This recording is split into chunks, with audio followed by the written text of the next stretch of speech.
Good evening, everyone. I'm Mitchell Lewis. Thanks for joining us. Tonight on North Carolina Now, we have extended invitations to all of the North Carolina candidates running for the U.S. House in the upcoming midterm elections. This evening, we bring you conversations with 3 of those candidates. We begin with B.J. Lawson, who is the Republican candidate running in District 4, where he will face incumbent David Price in November. Mr. Lawson recently stopped by our studios to discuss his platform with Kelly McCullen. B.J. Lawson is the Republican nominee running for the U.S. House in the 4th Congressional District here in North Carolina. Thanks for being on the show, Mr. Lawson. It's great to be with you. You were here 2 years ago as a candidate for U.S. House. How is B.J. Lawson 2008 and B.J. Lawson 2010 different as a candidate? Well, I think as a candidate, I'm the same guy. I think the issues that we're facing are every bit as serious, and a lot of folks who were excited about change 2 years ago are wondering where the change went. So I'm running and I'm excited to run because of all the issues that we're facing and how our 22-year incumbent has basically not been representing the people. Now, talking about your platform, for you, what is number one priority?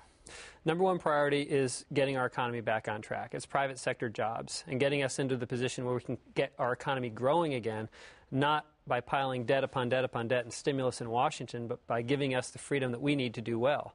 And if you look at what's been coming out of Washington, we've got a failed big government agenda of more debt and more spending and more control of our economy. What we need to be doing is creating our own jobs and businesses right here. What's interesting is both parties are accusing the other of running deficits on the federal balance sheet. How do you view that? Is that something that's just come up in the last 2 years where you see it's a problem, or has this been a problem for the U.S. government going back? Yeah, these problems that we're facing today have been decades in the making, and that's why it's so critical to understand. David Price has been in Congress for 22 years. That's a long time to be spending the Social Security surplus, routinely running deficits, and driving our nation towards greater and greater dependency on a government that is, frankly, bankrupt. So we have to be honest. And when you look at the representation we're getting in Washington, my other big priority is transparency. And if you look at what we were promised in 2008 with a more transparent and open government, now we have a transparency czar being eliminated. We had Obama talking about 72 hours to view the bills on the internet before we vote on them. All that's gone out the window. And our representative, Mr. Price, is not fighting back. He's not fighting for the people. And the reason is because he votes with Nancy Pelosi more than any other congressman. We just have these Washington insiders who have taken over our government, and they're just doing what they want to do without any respect at all for the Constitution, the rule of law, or what it means to be a government by the people, of the people, for the people. For the person that you define as an insider, how easy do you think it is for an outsider such as yourself get elected, go up there for a couple of terms, and all of a sudden your opponent is calling you an insider? When do you make that turn as a legislator? Well, I think there's a temptation for people to go up there and join the machine. That's one of the reasons I'm a big proponent of term limits, because we need people who go up to Washington, do the job for the people, and then come home and live under the regime they've created. That's not happened here. David Price went to Washington in 1987. He was actually elected in the same freshman class as Nancy Pelosi, and they've been best buddies ever since. But we're getting the representation basically that San Francisco's getting, not the representation that North Carolina's 4th District needs. On the tax cut issue, I noticed that you support cutting taxes. Does that mean you want to hold the Bush tax levels where they are, or would you propose cutting them lower than the rates they are right now? In the short term, we absolutely have to extend the Bush tax cuts. It doesn't make any sense to take money out of the private sector during a recession. But we also have to be honest, and we have to cut spending. Here we have President Obama promising us that we are going to be out of Iraq, but yet now we're still in Iraq and we're expanding the war in Afghanistan. You look at the cost of our foreign policy, you look at the cost of the change that we were promised that we're not getting, it's no reason we're borrowing money hand over fist from China. You refer in your literature that I was reading about restoring fiscal balance. I want to get that term correctly. Define fiscal balance. Is it sort of a budget deficit, or is it no budget deficit? I mean, at some level, we've got to get back to reality and recognize that government has got to live within its means. Balance, for me, means not spending more money than I'm taking in. The goal of the federal government should be to represent the people's needs, but not spend more than it takes in. We need a balanced budget. Yeah, and then I've seen other interviews on television, and they always come back with this. Okay, you want to cut spending. They'll say, where do you cut? Have you sat down with the budget and seen places where you as congressman would propose cutting? Absolutely. And again, I look back to the change that we were promised that we're not getting. I look at the nation building that we're paying for overseas, what we're doing in Iraq, in Afghanistan. It's not making us safer, especially when we're ignoring our own border security right here at home. And then you have to look at our entitlement programs, too, with Medicare and Social Security, and the tremendous cost and overhead that we, for example, have put into our health care system when you've got doctors hiring 4 people in their office just to try to get paid from Medicare and private insurers. Going back to the defense issue and defense spending and nation building, as you call it, in Iraq and Afghanistan, does that mean that you support a pullout of the troops or a continuing withdrawal as you enter office? Or are you talking about something else in terms of how we're sending funds to those foreign governments?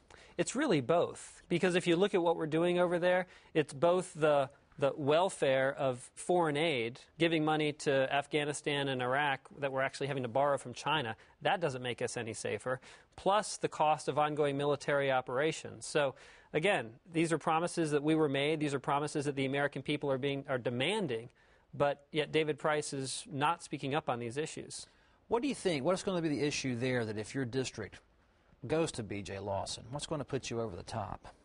Well, I think at the end of the day, people are waking up to the reality that our government is not being honest to us. And we have Washington insiders who are running their own agenda. When David Price votes with Nancy Pelosi over 99% of the time, he's simply doing what he's being told. So we're not being represented. We have a government that's doing things to us because the insiders are running their own agenda on the American people. I've been looking at several candidates and their platforms. I don't see very much this cycle, it seems.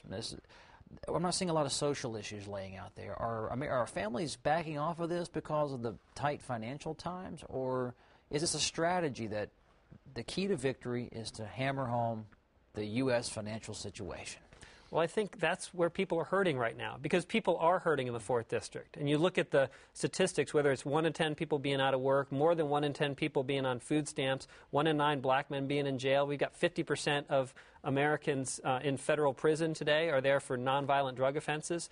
Where's David Price on these issues?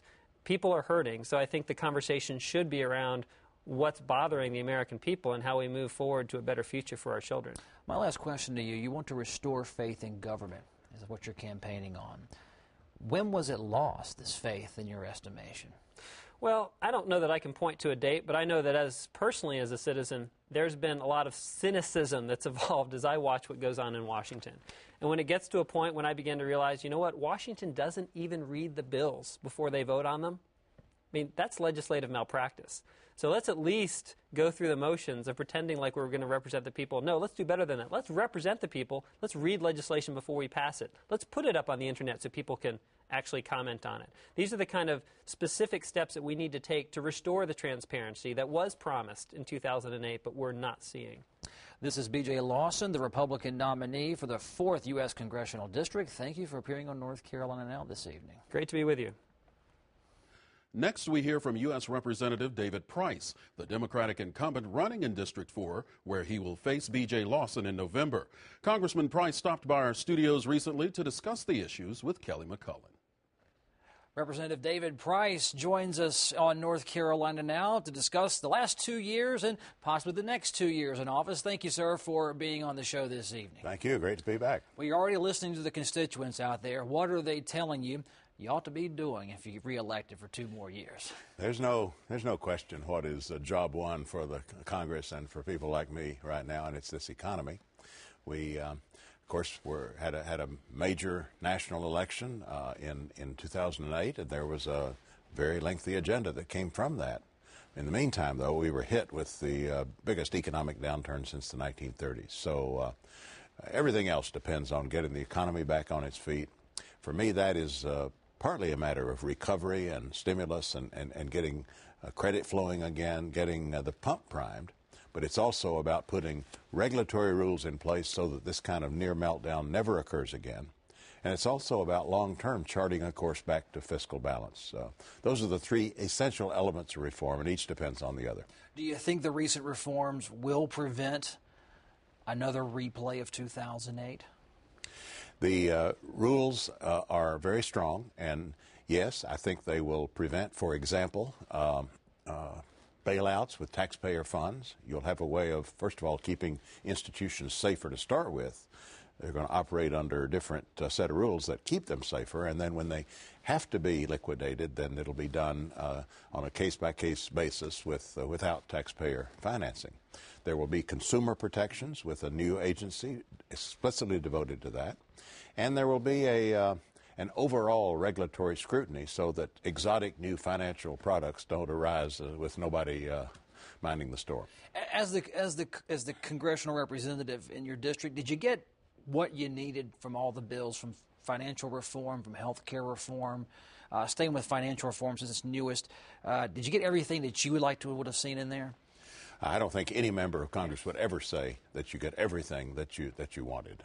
I think the health care reform bill, for example, I would have preferred to have a so-called public option in there in this new marketplace to have a kind of benchmark role with these new insurance plans that are going to be offered for people who don't have insurance or for small businesses. I think that would have been a good thing. It didn't happen. So nobody has their way 100% on these things. But make no mistake about it, this health care bill is an ambitious, serious bill that for the first time in the history of this country says to every person, every family, you will have access to affordable health care, and that cannot be taken away from you. That's huge. You don't see any second guessing about passing that piece of legislation? No, not by me. I mean, the second guessing has to do with just making sure that it's done right, making sure that it's implemented right. I do think we have to be attentive to that. Passing the bill is just the beginning of making this system work. And, of course, we'll watch it very carefully, and there will be improvements, I'm sure, that are needed down the road. But nobody needs to think just because these bills aren't perfect, they aren't serious, far-reaching bills. They are, and that's true of the regulatory reform as well. If you had had those kinds of rules in place, you would have never had the near meltdown on Wall Street and in the banking industry that you had a couple of years ago. You do a lot of work professionally on Homeland Security.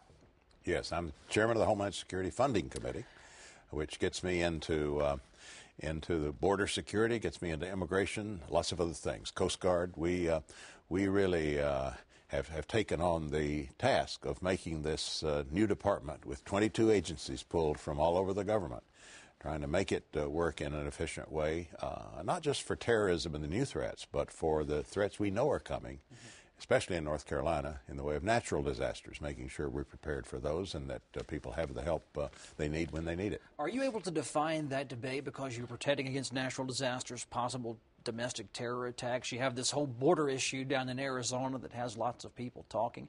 Do you control that narrative, or does it come to you and you have to say, well, no, this issue is a true national security issue. This issue, you might be playing politics with it? Well, it's an area where there are lots of worst-case scenarios that are flying around. And unfortunately, there's some people, especially in the immigration area, who would rather have a soundbite than a solution. You know, these are sensitive areas. So I do think we need to bring our own sense of priorities, our own good common sense to these debates. You can just get terribly exercised over this or that potential threat to the country. But the fact is, we could put the whole national treasury into Homeland Security and still not be utterly safe. So the job does call on us to do realistic risk assessments as best we can and to set national priorities. And also to do what we can to move this immigration debate along. I've pushed for 3 years now, and with some success, focusing immigration enforcement on truly dangerous people, as opposed to all the other things you could be doing in terms of deportation. If you got criminals, serious criminals, coming out of our prisons on the streets without anybody knowing who they are, as we had 3 years ago, then that's just not acceptable. So we need focus there, and I think we've brought that focus. What I would never claim, though, is that from the appropriations side, you can do total immigration reform. We can't. We still need that broader immigration policy debate in this country. Well, let's take our crystal ball of sorts as best we can. Look ahead to the next 2 years if you're reelected. What do you see yourself doing? Where do you see the debate taking you on any range of issues? Let's start with the economy. The next 2 years, what can we expect from Congressman David Price? Well, we know the economy isn't out of the woods yet. So the economy is going to remain, I think, job one until we have Americans back at work everywhere.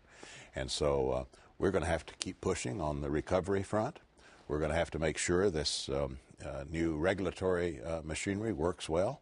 And we're going to need to keep on that path to fiscal discipline.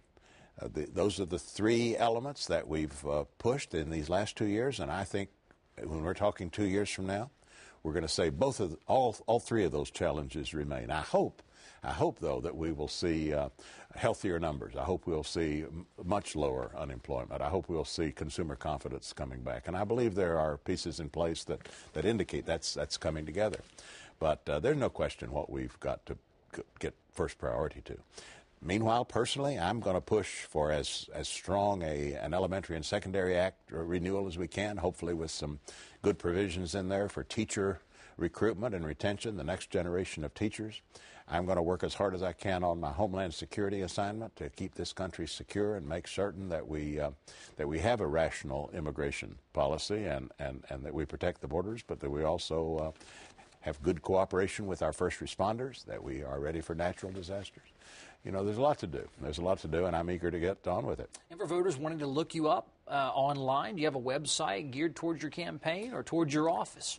Easiest thing to do is just to Google my name, and there you'll have it. And yes, we do have a website, a congressional website, which talks about what we're doing and hope to do in a whole range of areas.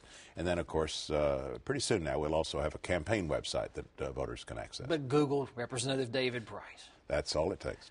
Congressman, thanks for being on North Carolina Now. Good to have you. Thanks very much.